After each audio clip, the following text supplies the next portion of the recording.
ជំរាបសួរលោកស្រីនាងកញ្ញាសូមស្វាគមន៍លោកអ្នកមកកាន់កម្មវិធីព័ត៌មានរបស់វិទ្យុបារាំងអន្តរជាតិ AFE នៅវេលានេះម៉ោង 1 រសៀលកម្មវិធីព័ត៌មានដោយអឹមរចនាព្រះករណាព្រះមហាក្សត្រយាងតាមព្រះទីន័ងរថភ្លើងទៅខេត្តព្រះសីហនុជាលើកទី1បន្ទាប់ពីរថភ្លើងដាក់ឲ្យដំណើរការជាថ្មីក្រសួងយុតិធម៌អំពាវនាវឲ្យតុលាការរឹតបន្តឹងការអនុវត្តច្បាប់ចំពោះបទល្មើសគ្រឿងញៀនមន្ត្រីរាជការស្វាគមន៍ការដំឡើងប្រាក់ប្រចាំខែសម្រាប់មន្ត្រីជាប់កិច្ចសន្យានិងប្រាក់ឧបត្ថម្ភគ្រួសារមន្ត្រីរាជការប៉ុន្តែអះអាងថាប្រាក់ដែលដំឡើងនេះមិនទាន់គ្រប់គ្រាន់ទេប្រធានាធិបតីអាមេរិកបណ្ដេញអ្នកការទូតរុស្ស៊ី35នាក់ចេញពីប្រទេសហុងកុងរាយការណ៍ពីករណីទី2នៃជំងឺផ្ដាសាយបាក់សីលើមនុស្ស RFIព្រះករណាព្រះមហាក្សត្រនៃព្រះរាជាណាចក្រកម្ពុជានិងសម្ដេចម៉ែរួមទាំងប្រមុខរដ្ឋបាលកម្ពុជានៅថ្ងៃទី30ខែធ្នូនេះបានយាងនិងធ្វើដំណើរតាមព្រះទីន័ងរថភ្លើងពីស្ថានីយ៍ក្នុងរាជធានីភ្នំពេញឆ្ពោះទៅកាន់ក្រុងព្រះសីហនុជាព្រះរាជដំណើរដើម្បីប្រារព្ធពិធីឆ្លងឆ្នាំថ្មីហើយទន្ទឹមគ្នានេះព្រះមហាក្សត្រនឹងយាងសួរសុខទុក្ខប្រជាពលរដ្ឋនៅតាមស្ថានីយ៍រថភ្លើងចំនួន3កន្លែងផ្សេងគ្នាគឺស្ថានីយ៍ខេត្តតាកែវកំពតនិងក្រុងព្រះសីហនុយើងស្ដាប់សុនមេសា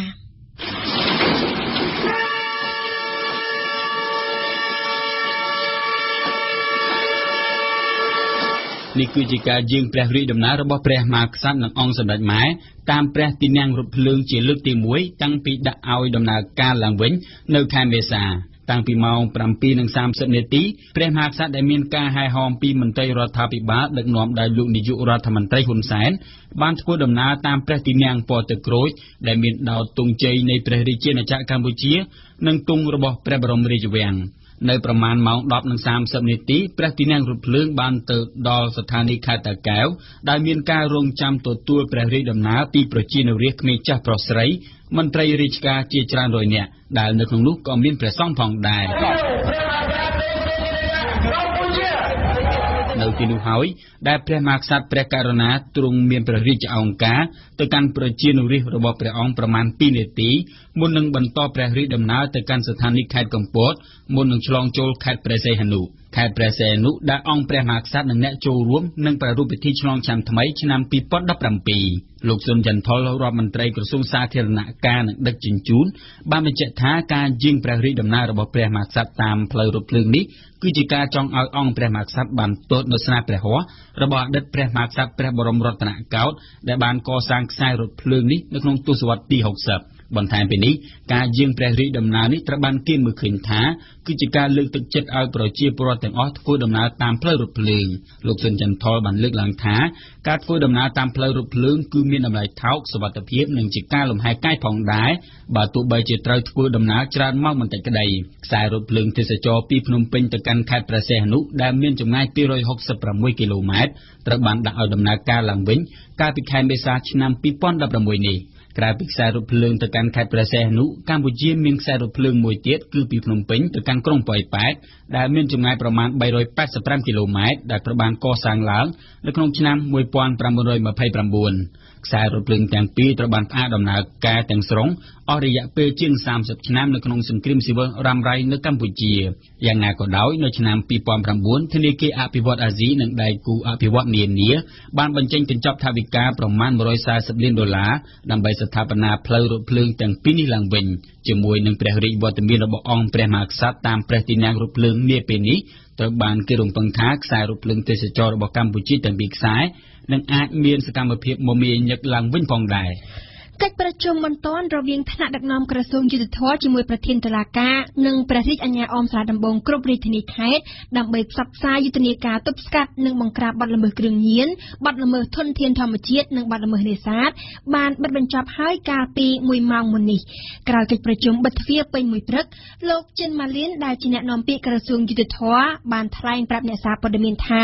ខ្លឹមសារនៃការប្រជុំនេះគឺអំពាវនាវឲ្យតុលាការចេះពន្យល់បកស្រាយប្រាប់សាធារណជនអំពីការកាត់ទោសចំពោះករណីបទល្មើសគ្រឿងញៀនមួយចំនួនហើយតុលាការត្រូវអនុវត្តច្បាប់ឲ្យបានត្រឹមត្រូវចំពោះករណីទាំងនេះការថ្លែងរបស់អ្នកនាំពាក្យរូបនេះគឺឆ្លើយតបទៅនឹងការលើកឡើងថាតុលាការបានកាត់ទោសអ្នកប្រព្រឹត្តបទល្មើសគ្រឿងញៀនមួយចំនួនមិនស័ក្តិសមនឹងទង្វើដែលជនល្មើសបានប្រព្រឹត្តសូមស្ដាប់ប្រសាសន៍របស់លោកចិនម៉ាលីន ចឹងទេការដែលសន្និដ្ឋានខ្លះឃើញប្រព្រឹត្តបទល្មើសមិនក៏ដាក់ទៀបម៉េះនោះមិនក៏ដាក់ខ្ពស់ម៉េះអញ្ចឹងតុលាការត្រូវត្រៀមខ្លួនក្នុងការធ្វើការបកស្រាយបញ្យលទៅសាធារណជនវិញជួនកាលគាត់ជាពីគេខាងក្រៅគាត់អត់ដឹងថាតើសំណុំរឿងពិតប្រាកដវាយ៉ាងម៉េចជាការនៅនឹងប្រព្រឹត្តបទល្មើសមែនក៏ប៉ុន្តែនឹងខ្លាយទៅជាសាកសី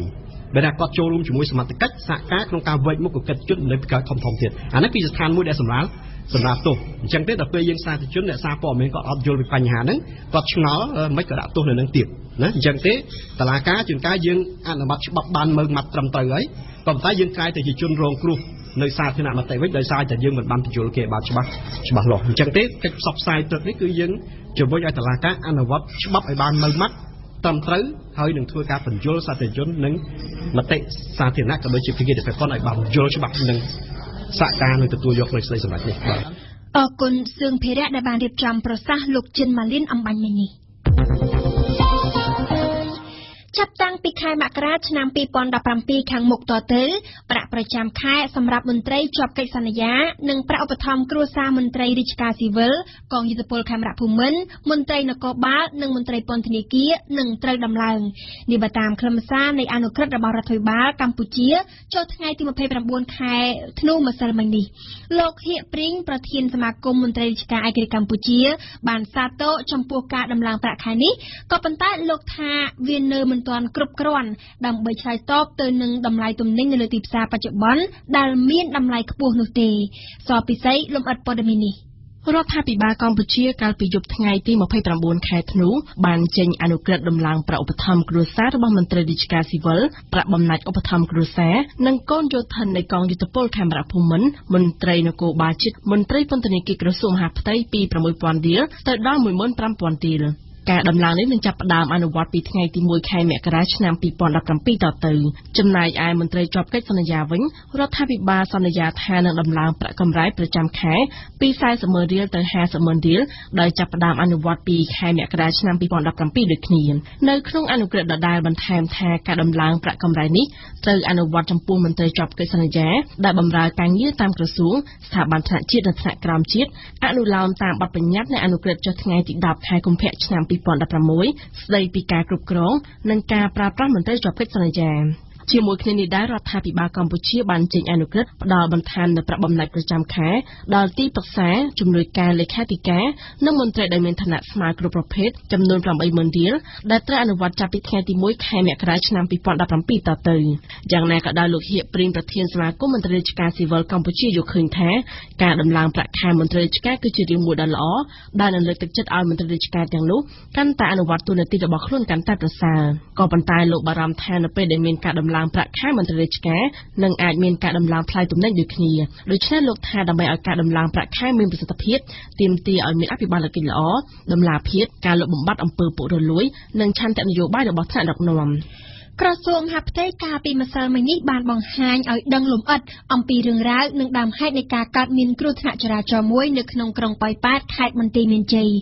ជាករណីដ៏កក្រើកកើតឡើងរវាងលោកឈៀនពិសិដ្ឋមន្ត្រីប៉ូលីសនៅច្រកអន្តរជាតិប៉ោយប៉ែតនិងឈ្មោះដិនពុទ្ធីដែលជាប្រធានសមាគមពង្រឹងសេដ្ឋកិច្ចក្រៅប្រព័ន្ធកម្ពុជាក្រសួងមហាផ្ទៃបានចាត់ទុកថាលោកដិនពុទ្ធីបានបើកឡានបុកលោកឈៀនពិសិដ្ឋដែលជានាយរងប៉ុស្តិ៍នគរបាលច្រកទ្វារអន្តរជាតិប៉ោយប៉ែតការបង្ហាញរបស់ក្រសួងមហាផ្ទៃនេះធ្វើឡើងក្រោយពីសាធារណជនបាននាំគ្នារិះគន់យ៉ាងចាស់ដៃចំពោះគ្រោះថ្នាក់ចរាចរណ៍នេះដោយចោទថាជាការធ្វើពុតដើម្បីចាប់មនុស្សយ៉ាងណាក៏ដោយក្រសួងមហាផ្ទៃបានប្រាប់ពលរដ្ឋឲ្យរងចាំចំណាត់ការតុលាការលើករណីនេះវ៉ាន់សុគន្ធាលំអិតព័ត៌មាននៅក្នុងសេចក្តីប្រកាសព័ត៌មានកម្រាស់ពីទំព័ររបស់ខ្លួនក្រសួងមហាផ្ទៃបានបញ្ជាក់ថារឿងរ៉ាវនេះបានកើតឡើងនៅពេលដែលលោកប៉ូលីសឈៀនពិសិដ្ឋនាយរងប៉ុស្តិ៍នគរបាលច្រកទ្វារអន្តរជាតិប៉ោយប៉ែតបានខាត់ម៉ូតូរបស់អ្នករត់ម៉ូតូឌុបម្នាក់ដែលបានចតម៉ូតូគ្មានសណ្ដាប់ធ្នាប់យកមកអប់រំណែនាំគឺនៅពេលដែលលោកប៉ូលីសរូបនេះកំពុងតែអប់រំណែនាំដល់ម្ចាស់ម៉ូតូនោះហើយស្រាប់តែមានវត្តមានលោកដិនពុទ្ធីប្រធានសមាគមសេដ្ឋកិច្ចក្រៅប្រព័ន្ធកម្ពុជាមកតវ៉ាយកម៉ូតូនោះទៅវិញបាទតាមក្រសួងមហាផ្ទៃលោកដិនពុទ្ធីបានប្រប្រាស់ពាក្យសម្ដីមិនសមរម្យហើយថែមទាំងបានបញ្ចេញកាយវិការច្រងីច្រងាងមកលើលោកប៉ូលីសរូបនេះថែមទៀតតែលោកមិនបានតបតអ្វីទេគឺគ្រាន់តែប្រាប់ម្ចាស់ម៉ូតូឲ្យធ្វើកិច្ចសន្យាបញ្ឈប់នៅទង្វើខុសឆ្គងរបស់ខ្លួនតទៅទៀតប៉ុណ្ណោះ នៅត្រង់ចំណុចនេះក្រសួងមហាផ្ទៃបានគូបញ្ជាក់ថាលោកដិនពុទ្ធីមិនឲ្យម្ចាស់ម៉ូតូធ្វើកិច្ចសន្យាទេហើយនាំចូលក្នុងរថយន្តរបស់គាត់ហើយបើកចេញទៅក៏ប៉ុន្តែត្រូវលោកប៉ូលីសឈានពិសិដ្ឋទៅឈរនៅមុខរថយន្តហើយក៏ត្រូវលោកដិនពុទ្ធីបុកតែម្ដងការបញ្ជាក់របស់ក្រសួងមហាផ្ទៃនៅពេលនេះគឺបន្ទាប់ពីពលរដ្ឋជាច្រើនអ្នកបំណងគ្នាតវ៉ានៅក្នុងក្រុងប៉ោយប៉ែតកាលពីព្រឹកម្សិលមិញដើម្បីទាមទារឲ្យដោះលែងលោកដិនពុទ្ធីមកវិញដែលបណ្ដាលឲ្យសាច់ញាតិលោកដិនពុទ្ធីនិងពលរដ្ឋម្នាក់ទៀតត្រូវបានប៉ូលីសឃាត់ខ្លួនរយៈពេលខ្លីម្យ៉ាងវិញទៀតការបញ្ជាក់នេះក៏ជាការឆ្លើយតបទៅនឹងសាធារណជនដែលបានរិះគន់និងបានចោទថាលោកប៉ូលីសឈានពិសិដ្ឋបានធ្វើពុតជាដួលសន្លប់ខ្លួនឯងដើម្បីជោគលេសចាប់ខ្លួនលោកដិនពុទ្ធីប៉ុណ្ណោះអ្នកខ្លះថែមទាំងបានថតជាសកម្មភាពនិងថតជាវីដេអូធ្វើត្រាប់តាមលោកប៉ូលីសឈានពិសិដ្ឋនេះផងទៀតនេះគឺដោយសារតែពួកគេហួសចិត្តក៏ព្រោះតែពួកគេបានមើលវីដេអូមួយដែលគេបង្ហោះតាម Facebook ឃើញលោកប៉ូលីសដួលសន្លប់នៅមុខរថយន្តដែលកំពុងតែមានចលនាយឺតទៀតក៏ប៉ុន្តែលោកប៉ូលីសរូបនេះបែរជាមានស្ថានភាពធ្ងន់ធ្ងរខ្លាំងរហូតបញ្ជូនទៅសង្គ្រោះនៅឯមន្ទីរពេទ្យនៅក្នុងប្រទេសថៃសម្រាប់សម្រួចទៅលោកដិនពុទ្ធីដែលជាអនុប្រធានគណៈបក្សសង្គ្រោះជាតិប្រចាំក្រុងប៉ោយប៉ែតផងនោះត្រូវបានអាជ្ញាធរចាប់ខ្លួនភ្លាមៗនិងនៅពេលនេះកំពុងត្រូវបានតុលាការខេត្តបន្ទាយមានជ័យឃុំខ្លួននៅក្នុងពន្ធនាគារនិងបើកការស៊ើបសួរពីបទហិង្សាដោយចេតនាមានស្ថានទម្ងន់ទោសតាមមាត្រា218នៃក្រមព្រហ្មទណ្ឌកម្ពុជានៅចំពោះមុខរឿងរ៉ាវនេះក្រសួងមហាផ្ទៃមិនមានវិធានការណាមួយផ្សេងទៀតនោះទេគឺគ្រាន់តែស្នើឲ្យសាធារណជនរងចាំមើលលទ្ធផលដែលកើតចេញពីចំណាត់ការរបស់តុលាការតែប៉ុណ្ណោះយើងផ្ដើមព័ត៌មានអន្តរជាតិអំពីប្រទេសអាមេរិកប្រធានាធិបតីអាមេរិកលោកបារ៉ាក់អូបាម៉ានៅថ្ងៃប្រហោះម្សិលមិញនេះបានបញ្ជាឲ្យបណ្តេញចេញអ្នកការទូតរុស្ស៊ីចំនួន35នាក់និងដាក់ទណ្ឌកម្មប្រឆាំងអ្នកស៊ើបការរុស្ស៊ីផងដែរដែលអាមេរិកចោទថាមានជាប់ពាក់ព័ន្ធនឹងការលួចយកព័ត៌មាននៅក្នុងការបោះឆ្នោតប្រធានាធិបតីអាមេរិកដែលទើបតែកន្លងផុតទៅនេះអ្នកការទូតរុស្ស៊ីទាំង35នាក់តម្រូវឲ្យចាក់ចេញពីអាមេរិកនៅក្នុងរយៈពេល72ម៉ោងអំពីវិបត្តិនៅស៊ីរីនៅក្នុងសេចក្តីថ្លែងការណ៍ចេញផ្សាយកាលពីថ្ងៃប្រហោះម្សិលមិញនេះកងទ័ពស៊ីរីបានប្រកាសបញ្ឈប់ជាទូទៅប្រតិបត្តិការយោធានៅទូទាំងប្រទេសបាត់ឈប់បាញ់ដែលចាប់ចូលជាធរមាននៅម៉ោង12អាធ្រាត្រថ្ងៃប្រហោះត្រូវបានបញ្ជាក់ទទួលស្គាល់ពីខាងក្រមប្រឆាំងនិងទីហ៊ានសេរីដែលគ្រប់គ្រងដោយប្រទេសទូគីជាងបុផាជូនសេចក្តីរាយការណ៍កិច្ចព្រមព្រៀងលើបាត់ឈប់បាញ់កាលពីថ្ងៃប្រហោះគឺជាលទ្ធផលនៃជំនួបចរចានៅក្នុងទឹកដីទូគីរវាងគណៈប្រតិភូរុស្ស៊ីជាមួយនឹងបណ្ដាអ្នកតំណាងរបស់ក្រុមប្រឆាំងសេរីនៅថ្ងៃប្រហោះគឺប្រធានាធិបតីរុស្ស៊ីលោកវ្លាឌីមៀរពូទីនដែលបានប្រកាសដំបូងគេពីបាត់ឈប់បាញ់នៅក្នុងទឹកដីសេរីបាត់ឈប់បាញ់ប្រកាសដោយប្រមុខរដ្ឋរុស្ស៊ីត្រូវបានបញ្ជាក់ជាបន្តបន្ទាប់ដោយភាគីជំនួសគឺកងទ័ពសេរីហើយនិងបណ្ដាក្រុមទាហានប្រឆាំងដែលគ្រប់គ្រងដោយសម្ព័ន្ធជាតិសេរីដែលមានមូលដ្ឋាននៅបរទេសតាមសេចក្តីថ្លែងការណ៍របស់កងទ័ពជាតិសេរីកិច្ចព្រមព្រៀងស្តីពីបាត់ឈប់បាញ់មិនបានរួមបញ្ចូលនៅក្រុមជីហាតអង្គការរដ្ឋឥស្លាមហើយនិងក្រុមអានូស្រាដែលជាបណ្ដាញរបស់អាល់កៃដានៅសេរីនោះទេតាមលោកពូទីនឯកសារចំនួន3ត្រូវបានភាគីជំនួសចុះហត្ថលេខានៅក្នុងការពិភាក្សាចរចានៅក្នុងទីក្រុងអង្ការ៉ារបស់ប្រទេសទូគីនៅក្នុងឯកសារទី1រដ្ឋាភិបាលស៊ីរីហើយនិងក្រុមទាហានប្រឆាំងបានយល់ព្រមព្រៀងគ្នាលើបាត់ឈប់បាញ់នៅគ្រប់កន្លែងនៅទូទាំងប្រទេសឯកសារទី2ផ្ដោតទៅលើការចាត់វិធានការសម្រាប់តាមដានមើលការគោរពបាត់ឈប់បាញ់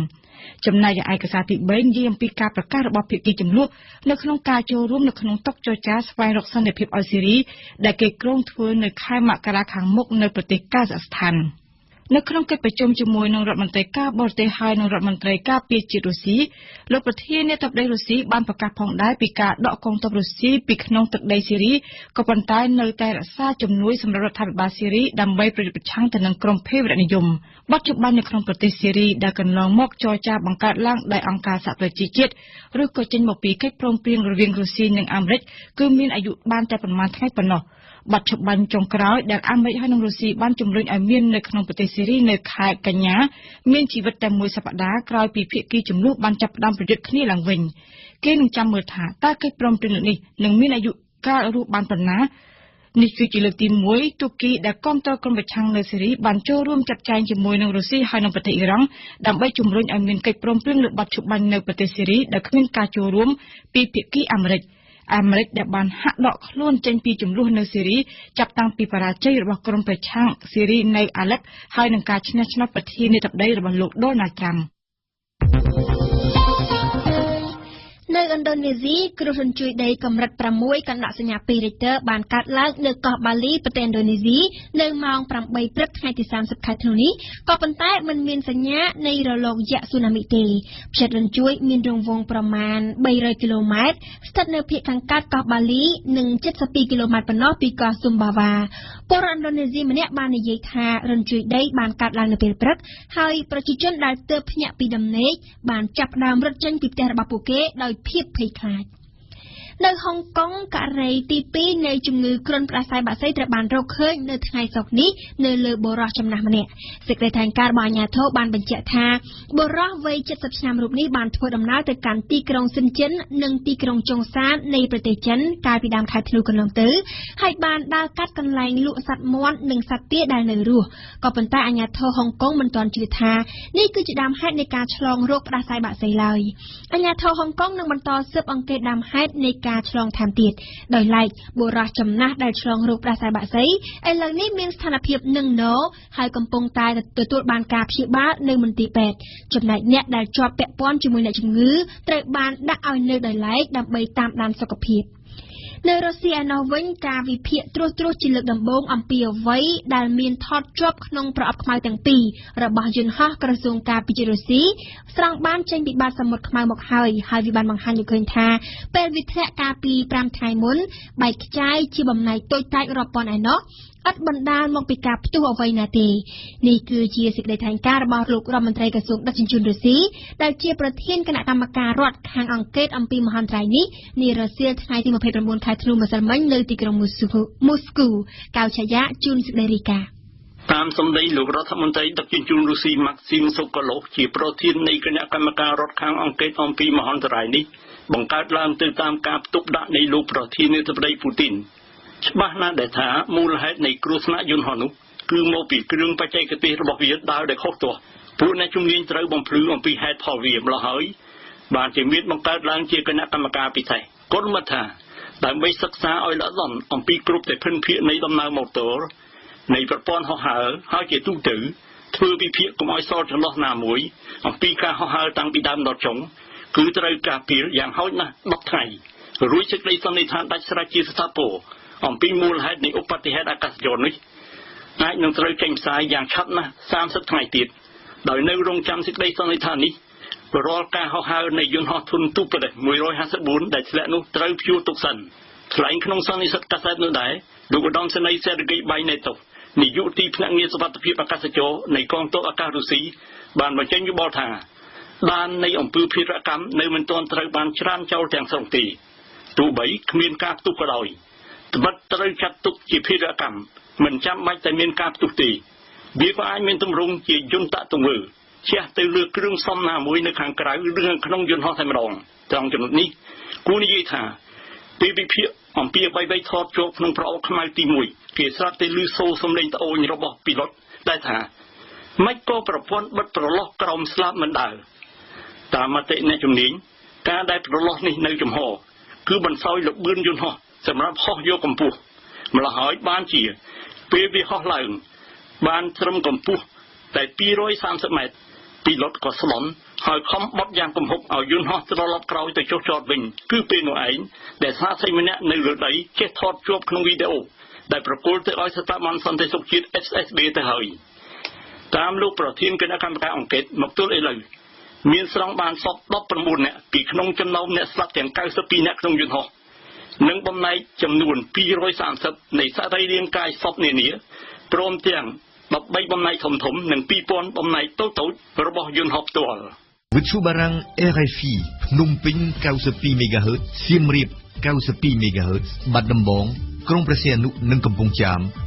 94.5 MHz ប្រិយមិត្តទីមេត្រីបន្តិចទៀតនេះលោកអ្នកនឹងបានស្ដាប់នាទីព្រឹត្តិការណ៍កម្ពុជាប្រចាំថ្ងៃដែលវ៉ាន់សកុនធាសូមជូនសេចក្តីរាយការណ៍អំពីប្រសិទ្ធភាពនៃការកោះហៅរដ្ឋមន្ត្រីទៅសាកសួរនៅរដ្ឋសភាបន្តមកគឺជានាទីទស្សនៈព្រឹត្តិការណ៍កម្ពុជានាងខ្ញុំអឹមរចនាសូមជូនបទវិភាគអំពីឆ្នាំ2016យុវជនខ្មែរកាន់តែសកម្មក្នុងឆាកនយោបាយបន្តមកទៀតគឺជានាទីទស្សនៈព្រឹត្តិការណ៍ពិភពលោករបស់កៅឆាយាដែលលើកឡើងថារុស្ស៊ីបានបញ្ចប់ឆ្នាំ2016ដោយជោគជ័យទោះបី នៅជាប់ក្នុងទណ្ឌកម្មប្រចាំលោកក្តីចំណែកនីតិទស្សនៈសារព័ត៌មាននៅថ្ងៃនេះជាភារៈរបស់វណ្ណសុគន្ធាចុងក្រោយបង្អស់លោកអ្នកនឹងបានស្ដាប់នីតិសហគមន៍ខ្មែរនៅប្រទេសបារាំងរៀបចំជូនដោយឈៀងបុប្ផាព្រឹត្តិការណ៍កម្ពុជាប្រចាំថ្ងៃម្សិលមិញលោកមុំប៊ុនហេងរដ្ឋមន្ត្រីក្រសួងសុខាភិបាលបានចូលទៅឆ្លើយបំភ្លឺនៅក្នុងរដ្ឋសភាពេញអង្គអំពីបញ្ហាមួយចំនួនពាក់ព័ន្ធនឹងក្រសួងតាមការកោះហៅរបស់តំណាងរាជគណៈបក្សសង្គ្រោះជាតិលោកមុំប៊ុនហេងគឺជារដ្ឋមន្ត្រីទី2ហើយដែលត្រូវបានអនុញ្ញាតឲ្យចូលបំភ្លឺនៅក្នុងរដ្ឋសភាពីសំណាក់ប្រមុខរដ្ឋបាលកម្ពុជាបន្ទាប់ពីគណៈបកទាំងពីរបានត្រូវរើគ្នាឡើងវិញនាពេលថ្មីកន្លងទៅនេះដោយការសាកសួរលោកសុយសែមដែរតំណាងរាជគណៈបកប្រឆាំងលើកឡើងថាចម្លើយរបស់លោកមុំប៊ុនហេងមិនអាចទទួលយកបានទេដូច្នេះតើការកោះហៅរដ្ឋមន្ត្រីទៅសាកសួរនេះមានប្រសិទ្ធភាពយ៉ាងដូចម្តេចវិញសូមស្ដាប់សេចក្តីរាយការណ៍របស់វណ្ណសុគន្ធាលោកយ៉ែមបៃរិទ្ធតំណាងនេះនឹងជាអ្នកនាំពាក្យគណៈបកសង្គ្រោះជាតិបានលើកឡើងពីការសាកសួរនិងឆ្លើយបំភ្លឺរបស់លោកមុំប៊ុនហេងនៅក្នុងសភាពេញអង្គកាលពីម្សិលមិញយ៉ាងដូចនេះថាយើងសង្កេតឃើញថានេះជាលើកទី1នៅក្នុងអាណត្តិនេះដែលសភាខាងគណៈបក្សសង្គ្រោះជាតិសូមអញ្ជើញឲ្យតំរដ្ឋមន្ត្រីក្រសួងសុខាភិបាលមកបំភ្លឺហើយការឆ្លើយបំភ្លឺរដ្ឋផ្ទាល់មាត់ហើយសម្ដេចប្រធានរដ្ឋសភាក៏បានអនុញ្ញាតឲ្យមានសំណួរបានម្នាក់តែបានសួរបន្ថែមចំណុចចម្លើយនេះយើងពិបាកនឹងទទួលយកពីព្រោះនៅតែមិនមានការបញ្ជាក់ជាក់លាក់ច្បាស់លាស់ហើយនឹងប្រកបដោយតម្លាភាពនិងកណន័យទៀតក្នុងការទទួលខុសត្រូវដូច្នេះយើងនឹងសិក្សានីតិវិធីបន្តទៀតក្នុងការសួរដេញដោលឬមួយក៏ការឆ្លើយបំភ្លឺហ្នឹងដើម្បីឲ្យចំទៅដល់សំណួរដែលជាប្រភេទច្រើនដែលចង់ដឹងបាទលោកសុកអេសានតំណាងរាស្ត្រនិងជាអ្នកនាំពាក្យគណៈបកប្រជាជនកម្ពុជាអាហ្នឹងរឿងទទួលបានឬមិនទទួលបានអាហ្នឹងជារឿងគាត់ទេក៏ប៉ុន្តែគឺថារដ្ឋាភិបាលធ្វើត្រឹមត្រូវតាមនីតិវិធីដែលមានចែងនៅក្នុងបទបញ្ជាផ្ទៃក្នុងរដ្ឋសភាអត់មានខុសច្បាប់គឺទឹកមិញនេះដំណើរការតាមនីតិវិធីនឹងត្រឹមត្រូវហើយគឺថាសម្ដេចធានឲ្យប្រតិព្រោះសួរនៅតំណាងរាស្ត្រសួរទៅរដ្ឋមន្ត្រីនេះគឺបានដាក់សំណួររួចហើយប្រហែលចំណុចគឺរដ្ឋមន្ត្រីគាត់មកដល់គាត់ឆ្លើយតាមសំណួរហ្នឹងហើយបន្ទាប់មកដល់ចប់ហើយសម្ដេចប្រធានរដ្ឋសភាលោកបានអនុញ្ញាតឲ្យហត្ថលេខីម្នាក់សួរបន្ថែមដេញដោលបន្ថែមហើយចប់ទៅបានលោកយ៉ែមបៃរិទ្ធខ្ញុំយល់ឃើញថាការឆ្លើយបំភ្លឺគូមានលក្ខណៈច្បាស់លាស់ប្រកបមិនការឆ្លើយបំភ្លឺដោយខ្លីដោយគ្មានការចង្អុលបង្ហាញឲ្យបានជាក់លាក់នោះទេទីហោការលើកឡើងថាមានច្បាប់អនុវត្តត្រឹមត្រូវតាមនីតិវិធីការងារទាំងនោះយើងយល់តែប៉ុន្តែសំខាន់ថាអ្នកទៅអនុវត្តការអនុវត្តនោះធ្វើនឹងស្របតាមនីតិវិធីហើយក៏ប៉ុន្តែតើមានការគ្រប់គ្រងគ្នាប្រព្រឹត្តទៅពលលួយឬមួយក៏គេប្រវាញ់សម្បត្តិរដ្ឋសម្បត្តិជាតិសម្បត្តិសាធារណៈឬក៏ចំណុចក្នុងនោះដែលយើងត្រូវការពិនិត្យតាមដានដើម្បីជាផលប្រយោជន៍ដល់សង្គមបាទសូមបញ្ជាក់ថាការកោះអញ្ជើញលោកមុំប៊ុនហេងមកឆ្លើយបំភ្លឺនៅសភានេះគឺជាលើកទី2ហើយរបស់ក្រុមតំណាងរាស្ត្រគណៈបកសង្គ្រោះជាតិបន្ទាប់ពីគណៈបកនយោបាយធំទាំងពីរបានត្រូវរើគ្នាផ្នែកនយោបាយឡើងវិញសម្រាប់លើកទី1គឺគណៈកម្មការទី10នៃរដ្ឋសភាដែលដឹកនាំដោយតំណាងរាស្ត្រគណៈបកប្រឆាំងបានកោះហៅលោកសុយសែមរដ្ឋមន្ត្រីក្រសួងរាយនិងធម្មពលមកឆ្លើយបំភ្លឺម្ដងរួចមកហើយការកោះហៅរដ្ឋមន្ត្រីរបស់រដ្ឋាភិបាលទៅសាកសួរនៅរដ្ឋសភានេះវាមិនមែនជារឿងប្លែកនោះទេសម្រាប់សង្គមប្រជាធិបតេយ្យប៉ុន្តែវាជារឿងថ្មីសម្រាប់កម្ពុជាក្នុងអាណត្តិទី5នេះទោះបីជាសាធារណមតិគាំទ្រចំណាត់ការកោះហៅរដ្ឋមន្ត្រីទៅសួរនាំអំពីការងាររបស់ខ្លួននេះក៏ប៉ុន្តែគេក៏ចង់ដឹងដែរពីប្រសិទ្ធភាពដែលកើតចេញពីចំណាត់ការថ្មីនេះព្រោះថាជាការកត់សម្គាល់បន្ទាប់ពីមានការសាកសួរហើយក៏មានសភាពស្ងប់ស្ងាត់ទៅវិញហាក់បីដូចជាគ្មានរឿងអ្វីកើតឡើងសោះអញ្ចឹងសម្រាប់លោកយ៉ែមបៃរិទ្ធដែលធ្លាប់បានកោះអញ្ជើញរដ្ឋមន្ត្រីមួយចំនួនទៅសាកសួរនៅរដ្ឋសភានាពេលកន្លងមកនោះលោកបានបញ្ជាក់ថាអ្វីគឺត្រូវធ្វើឡើងតាមជំហាននីមួយៗហើយតំណាងរាស្ត្រគណៈបកសង្គ្រោះជាតិនៅតែតាមដានការងាររបស់រដ្ឋមន្ត្រីដែលបានកោះហៅមកសាកសួរទាំងនោះអ្វីបើពួកគេបានឆ្លើយបំភ្លឺរួចហើយក៏ដោយទីមួយថាការអញ្ជើញរដ្ឋមន្ត្រីមកឆ្លើយបំភ្លឺជជែកពិភាក្សានៅក្នុងគណៈកម្មការនីមួយៗនៃរដ្ឋសភាដូចជាផ្នែកទី1ដែលយើងបំពេញការងារនោះដើម្បីឲ្យបានដឹងពីការអនុវត្តនិងពីគម្រោងផែនការតទៅទៀតហើយអ្វីដែលជាលទ្ធផលពេលខ្លះយើងទទួលបានព័ត៌មានផ្លែព័ត៌មានច្រើនបន្ថែមជំហានទី2ដែលយើងឲ្យឈ្មោះថាការអញ្ជើញរដ្ឋមន្ត្រីមកបំភ្លឺនៅសភាពេញអង្គដូច្នេះជាការសួរដេញដោលផ្ទាល់មាត់ ដើម្បីបញ្ជាក់បន្ថែមហើយនៅមានជំនាញបន្តទៀតបើសិនជាយើងយល់ឃើញថានៅតែមិនពេញលេញនៅតែមិនមានលក្ខណៈសមស្របទៅលើគោលនយោបាយទៅលើការអនុវត្តហើយមានចំណុចខ្វះខាតខ្លះនឹងវាអាចឈានទៅជំនាញទៀតដែលយើងឲ្យឈ្មោះថាការស្នើសុំដើម្បីឃើញញាត់បន្ទោសបាទលោកគុលបញ្ញានាយកប្រតិបត្តិនៃអង្គការឃ្លាំមើលការបោះឆ្នោតនៅកម្ពុជាហៅកាត់ថា Confrel បានលើកឡើងថាការកោះអញ្ជើញរដ្ឋមន្ត្រីទៅសាកសួរភ្លាមមិនអាចមានប្រសិទ្ធភាពណាមួយទេលុះត្រាតែខិតខំបន្ថែមទៀតទើបទទួលបានផ្លែផ្កាធម្មតាទេការដេញដោលទៅមានដំណើរការនៃការដេញដោលក្នុងបានលទ្ធផលយ៉ាងម៉េចអានឹងទៅមានការខិតខំទៀតគឺអាចតនសួរម្ដងទៅឬក៏ឆ្លើយម្ដងទៅជាបានលទ្ធផលអីដែរព្រោះទៅជាភាសាតែនៅក្នុងរដ្ឋាភិបាលវាមានលក្ខណៈគេហៅថាវាមិនមែនជាស្ថាប័នឯករាជ្យរដ្ឋាភិបាលវាជាស្ថាប័ននយោបាយហើយរឿងខ្លះដែលក្នុងការសម្រេចចិត្តអីវាត្រូវការផលប្រយោជន៍ចាក់ទៅផលប្រយោជន៍នយោបាយហើយមូលហេតុនយោបាយហ្នឹងវាមិនអាចគេទៅសម្របទៅតាមគោលនយោបាយគណៈបកនយោបាយផ្សេងៗអានេះក៏ប៉ុន្តែគេត្រូវទៅដំណើរការរឿងការដេញដោលហ្នឹងបានទៀងទាត់រដ្ឋធម្មនុញ្ញគេឲ្យមកទឹកម្ដងហើយព្រោះជាងយើងគួរតែធ្វើទៅដំណើរការនឹងឲ្យដេញដោលហើយរឿងខ្លះដែលយើងសង្ស័យយើងអាចជជែកគ្នាដើម្បីបង្កើតជាគណៈកម្មការធ្វើបកអីចឹងទៅបាយប៉ាពីសិនទៅដើម្បីទៅអង្កេតទៅពិនិត្យមើលដើម្បីព្រមជួបឲ្យដើម្បីលាតតាំងរកការពិតឬក៏កែលម្អកិច្ចការមួយចំនួនដែលវាអាចគិតថាវាប៉ះពាល់នឹងថវិកាជាតិឬក៏សេវារបស់រដ្ឋហើយបាទសេវារបស់ក្រសួងមិនប្រសិទ្ធភាពទេតែគេត្រូវតែខិតខំធ្វើព្រោះរឿងនេះនៅយន្តការសភាមិនមែនស្រួលទេមិនមែនស្រួលគាត់ថាយើងទៅដេញដោលម្ដងចឹងទៅវាបានលទ្ធផលទេពី2ដងឬក៏3ដងវាបានលទ្ធផលអីទេទោះជាបែបនេះក្តីលោកនាយកប្រតិបត្តិរូបនេះបានបញ្ជាក់ឲ្យដឹងដែរថាការសួរដេញដោលលើរដ្ឋមន្ត្រីនេះក៏ជាការបង្ហាញដល់សាធារណជនបានដឹងពីការបកស្រាយរបស់រដ្ឋមន្ត្រីនីមួយៗទៅលើបញ្ហាដែលកើតមាននៅក្នុងក្រសួងរបស់ពួកគេផងដែរវាគាត់ប្រាប់ទៅសាធារណជនហើយនឹងប្រជាពលរដ្ឋឲ្យដឹងថាមានបញ្ហាចម្ងល់ខ្លះចំនួនខ្លះតែការបកស្រាយរបស់អ្នកកម្មការរបស់រដ្ឋាភិបាលរបស់ក្រសួងគេឆ្លើយវាមិនហើយគេគិតថាការឆ្លើយនឹងវាត្រឹមត្រូវអត់ឬក៏គេមានវិធានការអីទៀតទេជួនកាលពេលហ្នឹងគេថាចាំតមានវិធានការប៉ុន្តែបន្ទាប់ពីហ្នឹងទៅគេអាចរកវិធានការព្រោះធម្មតាគណៈបកទាំងអស់គាត់ខិតខំដើម្បីកសាងកិច្ចការនុភាពនិងការនៅឃើញថាគាត់ធ្វើកិច្ចការមានប្រសិទ្ធភាពពីម្ចាស់ឆ្នោតពីប្រជាប្រដ្ឋទូទៅដែរអញ្ចឹងការទិញតោគ្នាវាជួយឲ្យមានការឆ្លុះបញ្ចាំងពីអ្វីដែលគាត់បានធ្វើឬក៏ខិតខំធ្វើទៅមុខទៀតចំណែកលោកសំគុណធាមីនាយកប្រតិបត្តិអង្គការ Netflix វិញលោកបានជំរុញឲ្យតំណាងរាស្ត្រគណបកប្រឆាំងខិតខំកអញ្ជើញរដ្ឋមន្ត្រីមកសាកសួរឲ្យបានញឹកញាប់ដើម្បីជាការបង្កើនប្រសិទ្ធភាពការងាររបស់ពួកគេចំណុចហ្នឹងតំណាងរាស្ត្រគណបកសង្គមជាតិនឹងគួរតែអញ្ជើញរដ្ឋមន្ត្រីទៅសួរឲ្យបានញឹកញាប់បំផុតព្រោះការងារជំនាញរដ្ឋមន្ត្រីមួយណាយើងឃើញភាពបំប្រកសម្ដីព្រោះសភានឹងមានតួនាទីមួយតាមដានការអនុវត្តច្បាប់របស់រដ្ឋាភិបាលមិនមែនតែធ្វើតែច្បាប់ហើយរដ្ឋាភិបាលអនុវត្តយ៉ាងតាមដានទេគឺការងារសភាសំខាន់ទាំងនឹងមួយដូច្នេះសភាគួរតែតាមដានហើយបើឃើញភាពបំប្រកក្តីនឹងការប្រតិបត្តិច្បាប់អញ្ជើញតែក៏ហើយព្រោះសភាមានសិទ្ធិគ្រប់គ្រាន់បទជាផ្ទៃក្នុងក៏ចឹងដែរគេអនុញ្ញាតឲ្យសភានឹងក៏ហើយរដ្ឋមន្ត្រីមកបំភ្លឺសង្កាត់ឯណាដែលវាប្រកបដីទេបាទសម្រាប់លោកឧវិរៈប្រធានវេទិកាអនាគតនិងជាអ្នកវិភាគស្ថានភាពនយោបាយកម្ពុជាបានផ្ដល់ជាយោបល់ថាដើម្បីឲ្យការសាកសួររដ្ឋមន្ត្រីរបស់រដ្ឋាភិបាលកាន់តែមានប្រសិទ្ធភាពសម្រាប់ជាប្រយោជន៍ដល់ប្រទេសជាតិនិងប្រជាពលរដ្ឋនោះក្រុមតំណាងរាស្ត្រគណបកសង្គ្រោះជាតិគួរតែបង្កើតក្រុមជំនាញឲ្យស្របតាមក្រសួងនីមួយៗរបស់រដ្ឋាភិបាលធ្វើបែបនេះទើបអាចសាកសួរទៅទទួលបានព័ត៌មានលម្អិតនិងច្បាស់លាស់ទី1គណៈបកប្រឆាំងគណៈបកកណ្ដាលអំណាចក៏មានអ្នកជំនាញអញ្ចឹងគាត់ជំនាញតាមក្រសួងរៀបរៀងមិនមែនរដ្ឋមន្ត្រីអញ្ចឹងគាត់មានបុគ្គលណាទទួលបន្ទុកផ្នែកវិស័យណាគណៈបកប្រឆាំងគួរមានបុគ្គលដែលទទួលបន្ទុកតាមវិស័យរៀងៗខ្លួននឹងដែរទៅ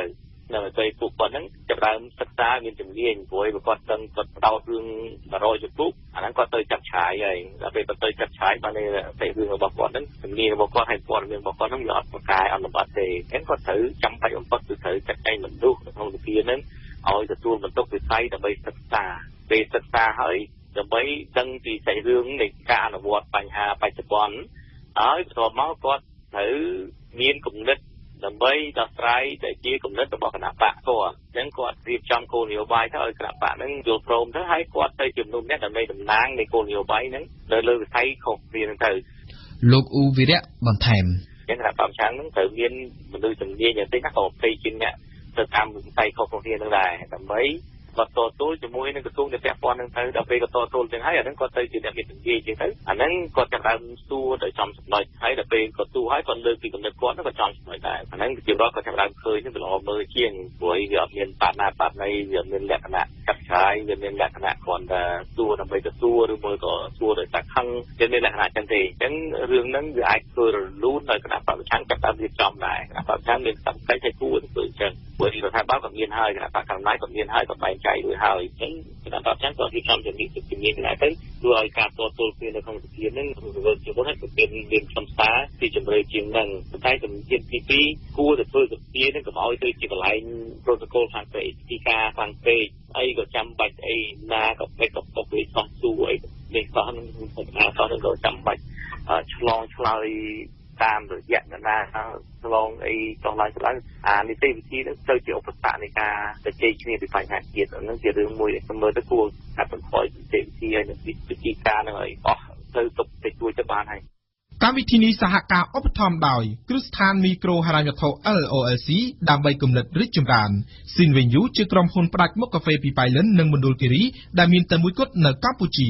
សាកលវិទ្យាល័យឯកទេសនៅកម្ពុជា CUS សិក្សាដើម្បីបុគ្គលិកលក្ខណៈសម្បត្តិល្អប្រពៃសិក្សានៅ CUS កាហ្វេ Funon សញ្ញាមេដៃកាហ្វេធម្មជាតិសុទ្ធឈ្ងុយឆ្ងាញ់ផលិតដោយក្រុមយុវជន Juvenery ខ្មែរម៉ាស៊ីនទឹកក្តៅ Marinai ជាផលិតផលលំដាប់ថ្នាក់លេខ1របស់ប្រទេសជប៉ុនមានគ្រប់ប្រភេទតាមតម្រូវការរបស់លោកអ្នកទស្សនៈព្រឹត្តិការណ៍កម្ពុជាតាំងពីការបោះឆ្នោតជាតិអាណត្តិទី5រហូតដល់ដំណាច់ឆ្នាំ2016នេះសន្ទុយយុវជនដែលចូលរួមនៅក្នុងឆាកនយោបាយមានចំនួនកើនឡើងគួរឲ្យកត់សម្គាល់រាប់ចាប់តាំងពីការចូលរួមនៅក្នុងចលនាយុវជននៃគណបកនយោបាយដោយផ្ទាល់ព្រមទាំងការបង្កើតចលនាយុវជនដោយខ្លួនឯងដើម្បីតស៊ូមតិក្នុងបញ្ហាសង្គមនិងនយោបាយនានាការចូលរួមរបស់យុវជននៅក្នុងវិស័យនយោបាយនេះគឺជាកត្តាដ៏សំខាន់និងចាំបាច់បំផុតក្នុងការរួមចំណែកអភិវឌ្ឍប្រទេសជាតិជាស្ដាប់បរិភាគរបស់នាងខ្ញុំអឹមរចនា 70% នៃប្រជាជនសរុបនៅកម្ពុជាប្រមាណ15លាននាក់មានអាយុក្រោម30ឆ្នាំដោយឡែកនៅក្នុងការបោះឆ្នោតជាតិអាណត្តិទី5យុវជនដែលមានអាយុពី18ឆ្នាំដល់30ឆ្នាំមានចំនួនជាង 52% នៃចំនួនអ្នកចុះឈ្មោះបោះឆ្នោតទាំងអស់ប្រមាណ 9 លាន 6 សែននាក់ចាប់តាំងពីការបោះឆ្នោតតំណាងរាស្ត្រចុងក្រោយរហូតមកការចូលរួមរបស់យុវជនខ្មែរនៅក្នុងឆាកនយោបាយត្រូវបានគេសង្កេតឃើញថាមានលក្ខណៈសកម្មជាងពេលណាទាំងអស់យុវជនចាប់ផ្ដើមស្គាល់តម្លៃនៃសញ្ញាឆ្នោតរបស់ខ្លួនពួកគេចូលរួមបោះឆ្នោតចុះផ្លូវធ្វើបាតកម្មតវ៉ាតាមដាននិងនាំគ្នាជជែកពីបញ្ហានយោបាយតាមប្រព័ន្ធទំនាក់ទំនងនានានិន្នាការនៃការចូលរួមរបស់យុវជននៅក្នុងវិស័យនយោបាយទំនងជាបន្តកើនឡើងទៀតដោយសារតែការយល់ដឹងពីសិទ្ធិក៏ដូចជាស្ថានភាពអំណោយផលនៃបណ្ដាញផ្សព្វផ្សាយសង្គម Facebookដោយសារតែយុវជនជាបុគ្គលដែលមានសក្តានុពលខ្លាំងទាំងផ្នែកចំណេះដឹងការចូលរួមក្នុងកិច្ចការសង្គមនិងនយោបាយពួកគេបានក្លាយខ្លួនទៅជាផ្ទាំងស៊ីបជាគោលដៅរបស់អ្នកនយោបាយក្នុងការស្វែងរកការគាំទ្រនៅក្នុងបរិបទបែបនេះអ្នកជំនាញមួយចំនួនបានផ្ដល់យោបល់ដល់យុវជនឲ្យធ្វើការសម្រេចចិត្តដោយប្រុងប្រយ័ត្នធ្វើយ៉ាងណាកុំបណ្ដោយឲ្យខ្លួនឯងក្លាយទៅជាឧបករណ៍បម្រើនយោបាយឲ្យសោះសម្រាប់អ្នកជំនាញយុវជនគួរតែចូលប្រឡូកក្នុងវិស័យនយោបាយដោយឃ្លាំមើលការអនុវត្តនយោបាយក្រោយការបោះឆ្នោតថាតើការសន្យារបស់គណៈបកនយោបាយទាំងនោះត្រូវបានបំពេញក្នុងកម្រិតណាហើយប្រសិនបើគណៈបកនយោបាយមិនបានបំពេញតាមអ្វីដែលបានសន្យាទេនោះយុវជនអាចពិចារណាឡើងវិញនៅពេលបោះឆ្នោតលើកក្រោយទៀតយុវជនគួរតែនាំគ្នាជជែកដេញដោលអំពីគោលនយោបាយរបស់គណៈបកដែលពាក់ព័ន្ធនឹងបញ្ហាជាតិសំខាន់ដើម្បីអាចសម្រេចចិត្តបានថាតើត្រូវជ្រើសរើសគណៈបកមួយណាឲ្យឡើងកាន់អំណាចការសម្រេចចិត្តរបស់យុវជនដើម្បីគ្រប់គ្រងចូលរួមឬបម្រើគណៈបកនយោបាយណាមួយគឺជារឿងសំខាន់បំផុតយុវជនគួរតែពិចារណាទៅលើគោលនយោបាយនិងការអនុវត្តរបស់គណៈបកជាជាងជឿជាក់យ៉ាងផ្កាប់មុខទៅលើគណៈបកណាមួយការជឿជាក់ផ្កាប់មុខដោយឥតពិចារណាចំពោះគណៈបកណាមួយអាចធ្វើឲ្យយុវជនធ្លាក់ខ្លួនទៅជាឧបករណ៍នយោបាយដែលអនុញ្ញាតឲ្យគណៈបកនោះ បង្វិលពង្វក់និងបញ្ជាយ៉ាងងាយស្រួលទៅតាមអំពើចិត្តវាជារឿងល្អប្រសិនបើគណៈបកដែលយុវជនជឿជាក់នោះគិតគូរពីផលប្រយោជន៍ប្រទេសជាតិហើយពង្វក់ឲ្យយុវជនងប់ងល់ទៅក្នុងការងារបម្រើប្រទេសជាតិផ្ទុយទៅវិញប្រសិនបើយុវជនធ្លាក់ខ្លួនជឿទៅលើប្រជាពិធរបស់អ្នកនយោបាយទុច្ចរិតនោះវិបត្តិសង្គមអាចនឹងកើតមានឡើងក៏ថាបានព្រោះសូមកុំភ្លេចថាយុវជនគឺជាជំពូកមនុស្សដែលមានសក្តានុពលខ្លាំងនៅក្នុងគ្រប់ការងារទាំងអស់ដែលពួកគេសម្រេចចិត្តចូលប្រឡូកកម្លាំងនិងធម៌ពលរបស់យុវជនដែលបម្រើបកនយោបាយទុច្ចរិតមិនត្រឹមតែមិនបានចូលរួមចំណែកអភិវឌ្ឍប្រទេសជាតិទេវាថែមទាំងរុញឲ្យប្រទេសធ្លាក់ចូលទៅក្នុងភាពវឹកវរទៀតផងសរុបមកវិញយុវជនត្រូវតែពិនិត្យពិចារណាឲ្យបានហ្មត់ចត់មុនពេលសម្រេចចិត្តគាំទ្រចូលរួមឬបម្រើគណៈបកនយោបាយណាមួយការសម្រេចចិត្តគួរធ្វើឡើងដោយផ្អែកទៅលើគោលនយោបាយនិងការអនុវត្តរបស់គណៈបកនោះផ្ទាល់ជៀសវាងសម្រេចចិត្តផ្អែកតាមអារម្មណ៍ឬការជឿជាក់ទៅលើការឃោសនាប្រជាពិធណាមួយយុវជនគឺជាសសរទ្រូងនៃប្រទេសជាតិជាទំពាំងស្នងឫស្សីនិងជាកម្លាំងចលករដ៏សំខាន់ក្នុងការចូលរួមសម្រេចជោគវាសនារបស់ប្រទេសជាតិការសម្រេចចិត្តត្រឹមត្រូវនឹងនាំឲ្យជាតិរុងរឿងខណៈដែលការសម្រេចចិត្តខុសរបស់យុវជនអាចធ្វើឲ្យប្រទេសជាតិធ្លាក់ទៅក្នុងគ្រោះមហន្តរាយទន្ទឹមនឹងការចូលរួមក្នុងវិស័យនយោបាយយុវជនខ្លួនឯងត្រូវព្យាយាមពង្រឹងនិងពង្រីកសមត្ថភាពរបស់ខ្លួនថែមទៀតដើម្បីរួមចំណែកកសាងប្រទេសជាតិឲ្យលូតលាស់ទៅមុខប្រកបដោយវឌ្ឍនភាពទេសនាព្រឹត្តិការណ៍ពិភពលោកមួយសប្តាហ៍មុនគឺនៅថ្ងៃទី23ខែធ្នូលោកប្រធានាធិបតីរុស្ស៊ីពូទីនបានធ្វើមហាសន្និសីទសារព័ត៌មានប្រចាំឆ្នាំដោយអនុញ្ញាតឲ្យអ្នកកាសែតជាតិនិងបរទេសសរុប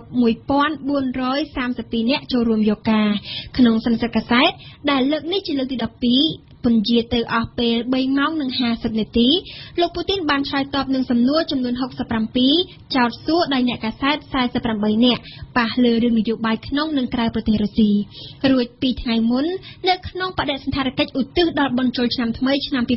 2017លោកពូទីនហាក់បីផ្កើនទៅលើទណ្ឌកម្មដែលប្រធានាធិបតីអាមេរិកលោកបារ៉ាក់អូបាម៉ាប្រកាសដាក់បន្ថែមទៀតលើរុស្ស៊ីលោកពូទីនថ្លែងថាគ្មាននរណាអាចបង្កើតជាឧបសគ្គដែលរុស្ស៊ីមិនអាចពុះពៀជំនះបានឡើយសូមស្ដាប់កៅឆាយាដំបូងខាងនយោបាយក្នុងប្រទេស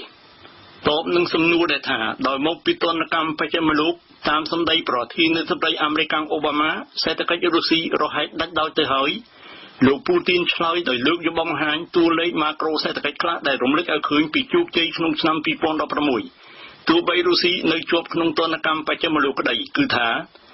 បើឆ្នាំ2015ផលិតផលសរុបក្នុងប្រទេសហៅថា GDP របស់រុស្ស៊ីបានធ្លាក់ចូលដល់ 3.7% នោះក្នុងឆ្នាំ2016វាស្រុតចុះតែ 0.6% ប៉ុណ្ណោះពីព្រោះក្នុងខែវិច្ឆិកាកន្លងទៅវាថែមទាំងបានងើបឡើងវិញបន្តិចទៅផងតើងើបឡើងនេះដោយសារអ្វី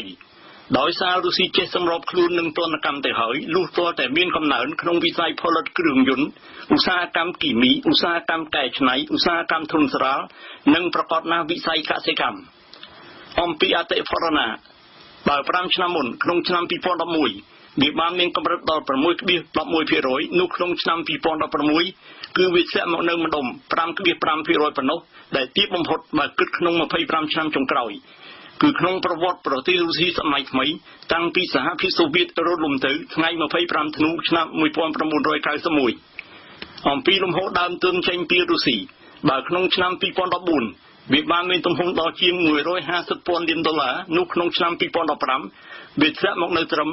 $57,000 លានហើយក្នុងឆ្នាំ2016លំហូរដើមទុនចេញពីរុស្ស៊ីក្នុង10ខែកន្លងទៅគឺស្រុតចុះខ្លាំងរហូតដល់ត្រឹមតែ$9,000 លានរួចទៅទល់ដំណាច់ឆ្នាំនេះគឺវានឹងមានទំហំមិនលើសពី$16,000 លានឡើយចំណែកស្តុករូបិយវត្ថុនិងមាសរបស់ធនាគារកណ្ដាលបើកាលពីដើមឆ្នាំ2016នេះវាបានមានទឹកប្រាក់តែជាង$368,000 លាននោះឥឡូវកាលដែលឆ្នាំ2016ខិតដល់ទីបញ្ចប់ស្តុកនេះឡើងដល់ទំហំជិត$400,000 លានទៅហើយមិនតែប៉ុណ្ណោះនៅមានស្តុករបស់រដ្ឋាភិបាលរុស្ស៊ីប្រមាណ$100,000 លានទៀតខាងនយោបាយក្រៅប្រទេសលោកប្រធានាធិបតីរុស្ស៊ីវ្លាឌីមៀរពូទីនក្នុងមហាសន្និសីទកាសែតជាប្រពៃណីនាថ្ងៃសុក្រ23ធ្នូ បាទសម្ដែងការទុកចិត្តលើអនាគតដោយបញ្ចប់ឆ្នាំ2016ជាឆ្នាំអំណោយផលសម្រាប់គាត់ខាងនយោបាយក្រៅប្រទេសឧទាហរណ៍ក្នុងការបោះឆ្នោតនៅសហរដ្ឋអាមេរិកជាដណ្ដើមបានជ័យជំនះជាប់ជាប្រធានាធិបតីថ្មីគឺលោកដូណាល់ត្រាំដែលតែងថ្លែងពីបំណងរៀបរយទំនាក់ទំនងជាមួយរុស្ស៊ីឲ្យមានប្រក្រតីភាពវិញតបនឹងការចោទប្រកាន់របស់វ៉ាស៊ីនតោនដែលថាជ័យជំនះនេះបានមកដោយសារការលូកដៃស្អីណាពីខាងរុស្ស៊ីទៅក្នុងការបោះឆ្នោតនោះលោកពូទីនឆ្លើយថាការចោទប្រកាន់នេះជាសម្ដីប្រហោងក្នុងគ្មានភ័ស្តុតាងអ្វីណាជាស្មាងឡើយ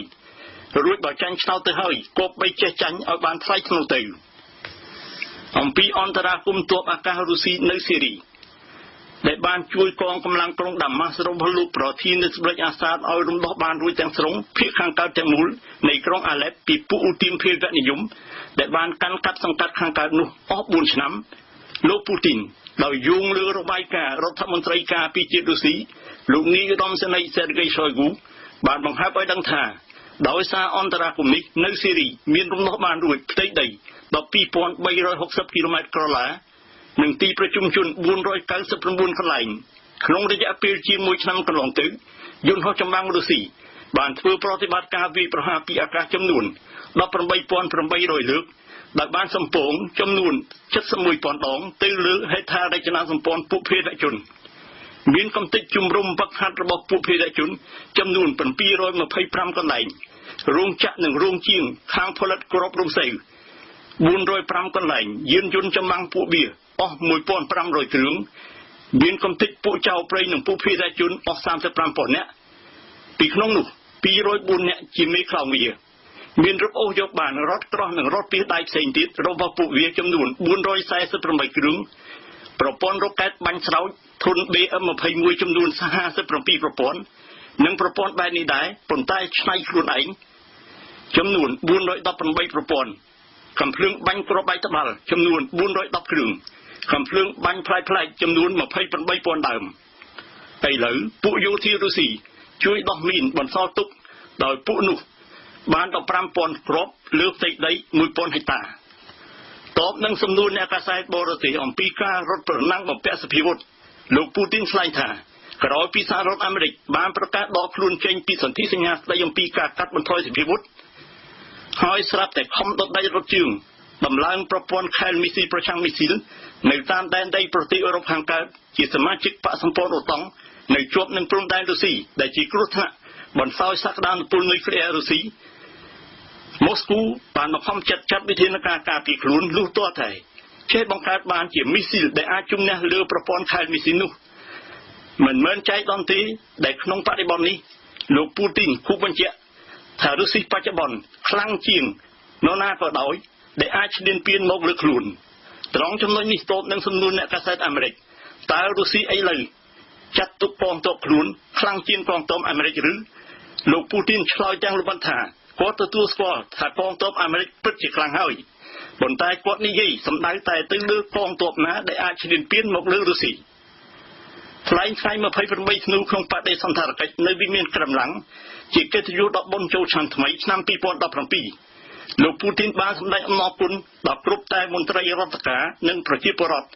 ដែលបានធ្វើការយ៉ាងស្វាហាប់ក្នុងឆ្នាំកន្លងទៅដើម្បីជោគជ័យប្រទេសរុស្ស៊ីហើយគាត់សង្កត់ធ្ងន់ថាគ្មាននរណាអាចបង្កើតបញ្ហាអ្វីណាដែលថារុស្ស៊ីមិនអាចពុះពារចំណាប់បានឡើយប្រសាសន៍នេះរបស់លោកពូទីនធ្វើឲ្យគេនឹកឃើញឃ្លាដែលគេធ្លាប់ឮជំនាន់សហភាពសូវៀតគឺថាគ្មានទេភ្នំដែលថាពួកកុម្មុយនីសមិនអាចរំកិលទេសនាសារព័ត៌មាននេតិទស្សនៈសារព័ត៌មានរបស់វិទ្យុយើងនៅថ្ងៃសុក្រនេះជាភារៈរបស់វ៉ាន់សុគន្ធាសូមអញ្ជើញស្ដាប់ដូចតទៅរឿងរដ្ឋមន្ត្រីក្រសួងសុខាភិបាលចូលបំភ្លឺនៅរដ្ឋសភាកាលពីម្សិលមិញគឺជាប្រធានរឿងសំខាន់បំផុតនៅលើទំព័រមុខរបស់កាសែតភ្នំពេញប៉ុស្តិ៍នៅថ្ងៃនេះកាសែតបានដាក់ចំណងជើងរឿងនេះធំៗថាបកប្រឆាំងចាត់ទុកចម្លើយរបស់រដ្ឋមន្ត្រីសុខាភិបាលថាមិនមានការទទួលខុសត្រូវបើតាមភ្នំពេញប៉ុស្តិ៍ការចូលឆ្លើយបំភ្លឺនៅរដ្ឋសភារបស់លោកមុំប៊ុនហេងរដ្ឋមន្ត្រីក្រសួងសុខាភិបាលពាក់ព័ន្ធទៅនឹងការលក់មន្ទីរពេទ្យរដ្ឋនៅកណ្ដាលក្រុងនិងបញ្ហាផ្សេងៗទៀតនៅក្នុងវិស័យសុខាភិបាលដែលមជ្ឈដ្ឋានជាច្រើនមើលឃើញថាកំពុងមានភាពទន់ខ្សោយយ៉ាងខ្លាំងនោះមិនបានធ្វើឲ្យតំណាងរាស្ត្រគណៈបកប្រឆាំងដែលជាម្ចាស់សំណួរពេញចិត្តនោះទេដោយចាត់ទុកចម្លើយរបស់លោករដ្ឋមន្ត្រីថាមិនមានការទទួលខុសត្រូវ ចំពោះកាសែត Cambodia Daily វិញកាសែតនេះបានសរសេរចំណងជើងរឿងនេះនៅលើទំព័រមុខរបស់ខ្លួនថារដ្ឋមន្ត្រីក្រសួងសុខាភិបាលកិច្ចមិនឆ្លើយសំណួរពិបាកអំឡុងសម័យប្រជុំពិសេសនៅរដ្ឋសភាកាសែតបានផ្ដើមសាច់រឿងរបស់ខ្លួនដោយរៀបរាប់ថាលោកមុំប៊ុនហេងបានឆ្លើយមិនច្បាស់លាស់និងមិនចំចំណុចចំពោះសំណួរដែលតំណាងរាស្ត្របកប្រឆាំងចោទសួរនៅក្នុងសម័យប្រជុំពិសេសមួយនៅរដ្ឋសភាកាលពីម្សិលមិញបានធ្វើឲ្យតំណាងរាស្ត្រគណៈបក្សសង្គ្រោះជាតិមិនពេញចិត្តចំពោះការព្យាយាមសួរនាំលោករដ្ឋមន្ត្រីឡើយដោយឡែកកាសែតរស្មីកម្ពុជានិងកម្ពុជាថ្មីឯនោះវិញក៏បានចាប់អារម្មណ៍លើរឿងនេះដែរសម្រាប់ទំព័រមុខរបស់ខ្លួននោះគឺរស្មីកម្ពុជាបានឲ្យចំណងជើងបែបសាមញ្ញថារដ្ឋមន្ត្រីសុខាភិបាលបំភ្លឺនៅសភាពីបញ្ហាមួយចំនួនទាក់ទងក្រសួងសុខាភិបាលរីឯកាសែតកម្ពុជាថ្មីវិញរឹតតែសាមញ្ញជាងនឹងទៅទៀតដោយដាក់ថារដ្ឋមន្ត្រីសុខាភិបាលចូលបំភ្លឺរដ្ឋសភាតាមសំណុំពរយ៉ាងណាក៏ដោយរឿងនេះមិនមែនជារឿងធំបំផុតសម្រាប់ទំព័រមុខរបស់កាសែតទាំងពីរនោះទេសម្រាប់កម្ពុជាថ្មីដដែលរឿងធំរបស់គេនៅថ្ងៃនេះគឺថ្ងៃ30ធ្នូនេះសម្ដេចតេជោនិងសម្ដេចកេតិព្រឹទ្ធបណ្ឌិតអមព្រះរាជដំណើរព្រះមហាក្សត្រនិងសម្ដេចម៉ែយាងតាមព្រះទីនាំងរថភ្លើងទៅកាន់ខេត្តព្រះសីហនុកាសែតនេះបានគូបញ្ជាក់ថាការយាងទៅកាន់ខេត្តព្រះសីហនុរបស់ព្រះមហាក្សត្រនេះគឺដើម្បីទៅសួរសុខទុក្ខប្រជានុរាស្ត្រនិងចូលរួមឆ្លងឆ្នាំសកលនៅទីនោះចំពោះទំព័រមុខរបស់កាសែតរស្មីកម្ពុជាវិញគឺកាសែតនេះឲ្យតម្លៃខ្ពស់ទៅលើរឿងឆ្នាំ2017កម្ពុជានឹងស្វាគមន៍ក្រុមហ៊ុនអាកាសចរចំនួន5បើតាមរស្មីកម្ពុជានៅឆ្នាំ2017ខាងមុខនេះក្រុមហ៊ុនអាកាសចរក្នុងស្រុកនិងអន្តរជាតិចំនួន5នឹងបើកជើងហោះហើរនៅកម្ពុជានិងភ្ជាប់ជើងហោះហើរទៅកាន់ប្រទេសនានាជាពិសេសប្រទេសចិនដោយសារតែទីផ្សារចិនកំពុងមានការរីកចម្រើនងាកចេញពីកាសែតទាំងពីរនេះយើងងាកមកមើលកាសែត Cambodia Daily ជាថ្មីក្រៅពីរឿងរដ្ឋមន្ត្រីសុខាភិបាលចូលបំភ្លឺនៅរដ្ឋសភានោះកាសែតកូនកាត់ខ្មែរអង្គលេមួយនេះក៏បានចាប់អារម្មណ៍រឿងបាតុកម្មនៅប៉ោយប៉ែតផងដែរដោយដាក់ចំណងជើងថាអ្នកតវ៉ានៅប៉ោយប៉ែតត្រូវបានខកខ្លួនដោយសារបិទផ្លូវឆ្លងកាត់ច្រកព្រំដែនCambodia Daily បានលើកឡើងថាបងប្អូនស្រីរបស់លោកម៉ុងពុទ្ធីអនុប្រធានគណៈបក្សសង្គ្រោះជាតិប្រចាំមូលដ្ឋានដែលកំពុងជាប់ពន្ធនាគារនិងអ្នកតវ៉ាម្នាក់ទៀតត្រូវបានឃាត់ខ្លួនរយៈពេលខ្លីកាលពីម្សិលមិញខណៈដែលកម្មករជាង200នាក់នាំគ្នាប្រមូលផ្ដុំនៅក្រុងប៉ោយប៉ែតតវ៉ាឲ្យដោះលែងសកម្មជនការងារដែលកំពុងជាប់ពន្ធនាគាររូបនេះមកវិញដោយបានរារាំងមិនឲ្យធ្វើចរាចរណ៍ឆ្លងកាត់ច្រកព្រំដែនរយៈពេល40នាទីបន្ថែមពីលើរឿងនេះ Cambodia Daily ក៏បានបន្តចាប់អារម្មណ៍រឿងតុលាការកំពូលតម្កល់ទោសរបស់និស្សិតដែលអំពាវនាវឲ្យធ្វើបដិវត្តពណ៌បើតាមកាសែតនេះកាលពីម្សិលមិញតុលាការកំពូលបានតម្កល់ទោសជាប់ពន្ធនាគាររយៈពេល18ខែរបស់និស្សិតសាកលវិទ្យាល័យម្នាក់ដែលបានអំពាវនាវឲ្យធ្វើបដិវត្តពណ៌នៅក្នុងសារបង្ហោះតាម Facebook កាលពីឆ្នាំមុននិស្សិតរូបនោះមានឈ្មោះថាកុងរាយាអាយុ25ឆ្នាំសម្រាប់កាសែតភ្នំពេញប៉ុស្តិ៍វិញរឿងទាំងនេះមិនស្ថិតនៅក្នុងការចាប់អារម្មណ៍សម្រាប់ទំព័រមុខនោះទេប៉ុន្តែរឿងធំរបស់គេសម្រាប់ថ្ងៃនេះដែរគឺកម្ពុជានឹងបង្កើតមណ្ឌលបន្សាបអ្នកញៀនថ្នាំនៅគ្រប់ខេត្តកាសែតបានរាយការណ៍ថារាជរដ្ឋាភិបាលគ្រោងនឹងបង្កើតឲ្យមានមណ្ឌលអប់រំព្យាបាលនីតិសម្បទាអ្នកញៀនថ្នាំនៅគ្រប់រាជធានីខេត្តនៅទូទាំងប្រទេសនៅដើមឆ្នាំ2017ខាងមុខនេះដើម្បីដកអ្នកញៀនគ្រឿងញៀនឲ្យទៅទទួលបាននៃការបន្សាបនិងទទួលបាននៅជំនាញវិជ្ជាជីវៈមុនបញ្ជូនពួកគេត្រឡប់ចូលទៅក្នុងសង្គមវិញខណៈអ្នកប្រើប្រាស់គ្រឿងញៀនមានការកើនឡើងព្រមទាំងបានដកស្រង់ព័ត៌មាននេះចេញពីគេហទំព័ររបស់អគ្គស្នងការនគរបាលជាតិក្រៅពីរឿងនេះកាសែតភ្នំពេញប៉ុស្តិ៍ក៏បានចាប់អារម្មណ៍រឿងសេដ្ឋកិច្ចដែរគឺអាជ្ញាធរបិទការនាំចូលប្រេងតាមផ្លូវគោកបង្កើនការប្រមូលពន្ធកាសែតបានសរសេរថារដ្ឋាភិបាលកម្ពុជាបានប្រកាសបិទការនាំចូលផលិតផលឥន្ធនៈទាំងអស់តាមផ្លូវគោកចាប់ពីខែមករាឆ្នាំ2017ដើម្បីពង្រឹងប្រសិទ្ធភាពការប្រមូលប្រាក់ចំណូលគយនិងជាវិធានការដែលគេរំពឹងថានឹងជួយកម្ចាត់បញ្ហាកិច្ចពន្ធតាមព្រំដែនផងដែរបើតាមភ្នំពេញប៉ុស្តិ៍ក្រុមអ្នករិះគន់និយាយថាចំណាត់ការនេះនឹងគ្មានប្រសិទ្ធភាពក្នុងការដោះស្រាយបញ្ហាចំពោះមុខទាក់ទងទៅនឹងករណីកិច្ចពន្ធនោះទេ30នាទីស្ដាប់វិទ្យុបារាំង RFI ពិភពលោកស្ថិតនៅក្នុងដៃរបស់លោកអ្នកលោកអ្នកស្ដាប់វិទ្យុបារាំងអន្តរជាតិជាទីមេត្រីកម្មវិធីព័ត៌មានរបស់វិទ្យុយើងនៅរសៀលនេះបានឈានចូលដល់ទីបញ្ចប់ហើយសូមអរគុណចំពោះភក្ដីភាពរបស់លោកអ្នកដែលតែងតែបានតាមដានស្ដាប់កម្មវិធីរបស់យើងតាំងពីដើមរហូតដល់ចប់សូមអរគុណវិសាដែលបានជួយសម្រួលផ្នែកបច្ចេកទេសនៅពេលនេះនាងខ្ញុំអឹមរចនានិងសក្ការីនៃវិទ្យុបារាំងទាំងអស់សូមអរគុណសូមជម្រាបលា